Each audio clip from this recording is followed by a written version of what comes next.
Preparation for the MDS takes many different forms, and it's probably easiest to think of ankles up and ankles down, because your feet are, needless to say, an integral part of this, and it's the one part that gets most battered.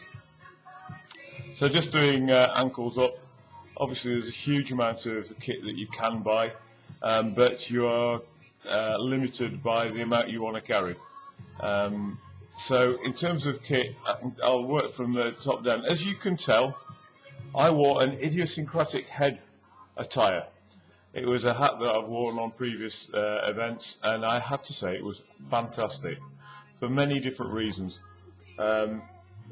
One is it actually was very practical. I cut a little hole in the top so I got a bit of air in it, but fundamentally it's a very light thing. It didn't get blown off, it's very windy out there, whereas a lot of people's flappy hats were being blown off. The other thing was it gave people a real smile. A lot of people came up to me afterwards because it was the only one, really, it was the only unusual hat on the event.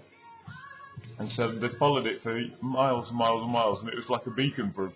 Other people, when you go into the checkpoints, they just have a smile at you and have a laugh, and you have a bit of personality that that they like to pick up on. And you know, if somebody gives you a smile, you get one, you give one back, and you feel better from it psychologically.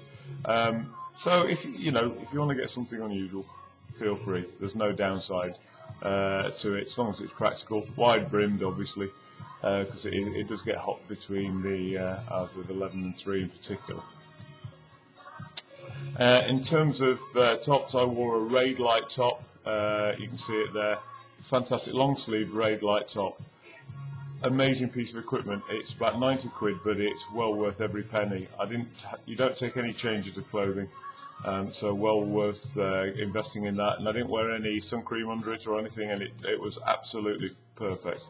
So Raid Light top. I then wore some Carrymore shorts, which were just some cheap ones from Sports Direct, but they were fine. Again, I didn't take any spares.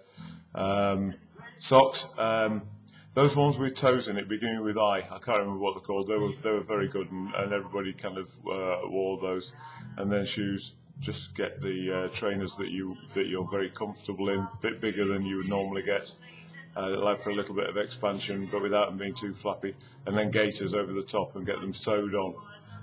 Lots of cobblers will do that, but I've got one down in London that was very good, that was recommended to me, and they were very nice people. So I can give you that information if you want, and it's really kind of simple. So that's your top to tail training gear that you can get and get used to all of that. So that's the kit to wear. Next one is kit that you carry.